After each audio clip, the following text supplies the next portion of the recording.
finally be able to speak with you. Oh, thank you. You're welcome. Okay, so jumping straight into things. You're renowned for your great live performances. What can fans expect from your upcoming series of shows? So in terms of a mix between your old material, your new material, and just in general, what can they expect going to a Tamia show? Oh, wow. I love to perform live. Okay. So hopefully that shows. Mm-hmm. I think it's sort of the live performance gives the music like a whole different twist to it. Yeah. And you know, obviously interacting with the audience and things like that is great as well. So, you know,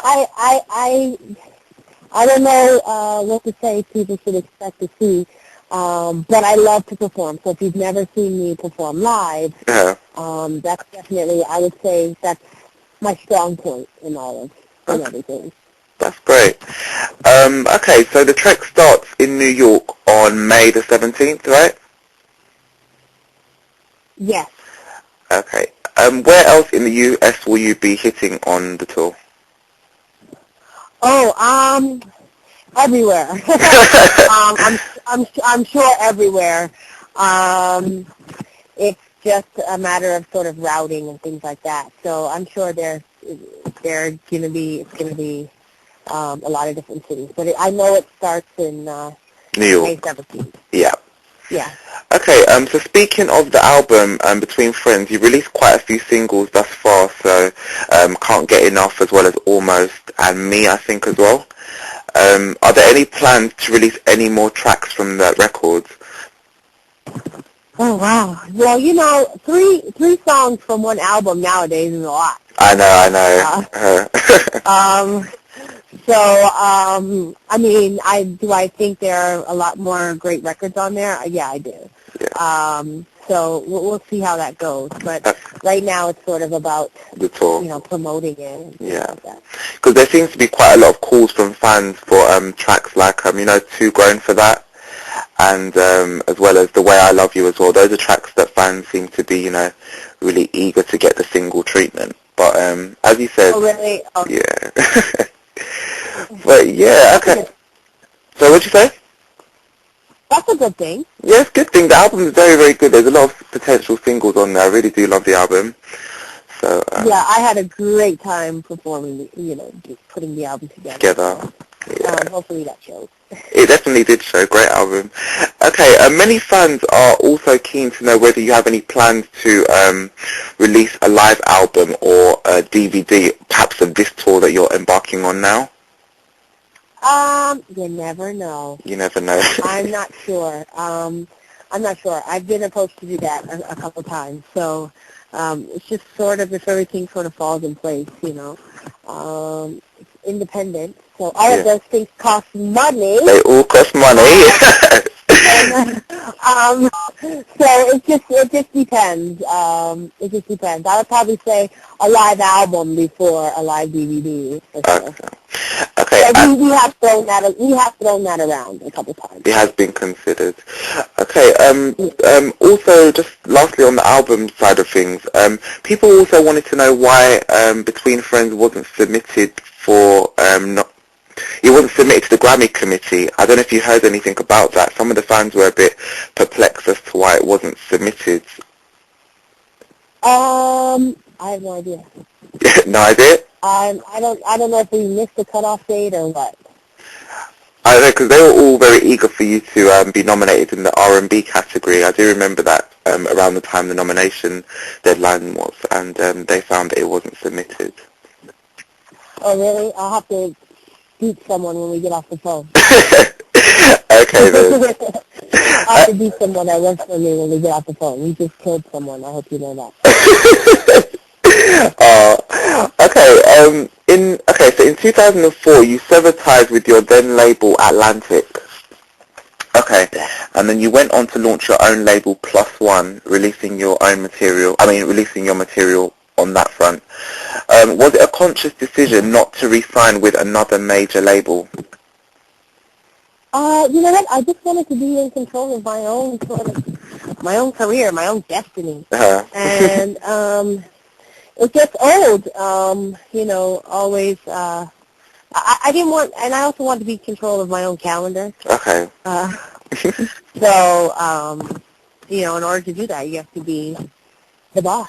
You have to be the boss. So that's really what my motivation was. I mean, obviously having kids and a husband and things like that, I can't just give someone my calendar and be like, okay, here. Things have to be coordinated, especially since my kids are still young, spaced apart, where one's in kindergarten now and one's 8 months old. Yeah. So, kindergarten is officially rocking my world. And so, that's my top priority. Yeah. Are the kids. At the moment. So it is what it is, and I let that be known. So, that's really what it was about. It's sort of about just being in control of my own calendar. That's great. And, okay, so 3 years on, I'm assuming it was about 3 years or so that you left Atlantic. What would you say are you've detailed the main strengths of being independent and, as you said, being in control of your own calendar and things of that nature.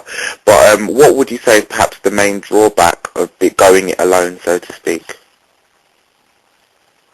Oh, well, sometimes the drawback is being sort of the boss and the artist at the same time. Yeah. It's a lot of work. A lot of things that necessarily, artists shouldn't be worrying their brain about. I have to, because I'm the boss as well. So, you sort of know too much sometimes. Yeah.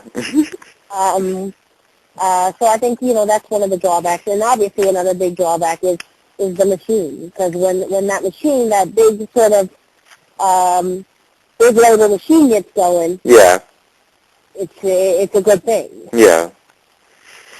Yeah. Yeah, that's great. And, okay, so obviously you detailed the situation with the independent label, but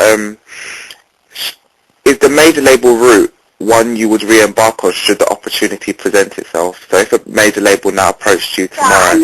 I never sort of ruled out that possibility at all. It worked, that scenario worked for me at the time. But I'm not like anti-major label. Okay. Okay. When it's done right, it works well. Hello? When it's done right, it works well. Yeah, definitely. Okay, having burst onto the scene more than 12 years ago, you're now considered by many to be an industry veteran of sorts. However, saying that, has it frustrated you to see other less talented artists, so just being a bit loose with my words, but does it frustrate you sometimes seeing less talented artists receive more commercial success or recognition?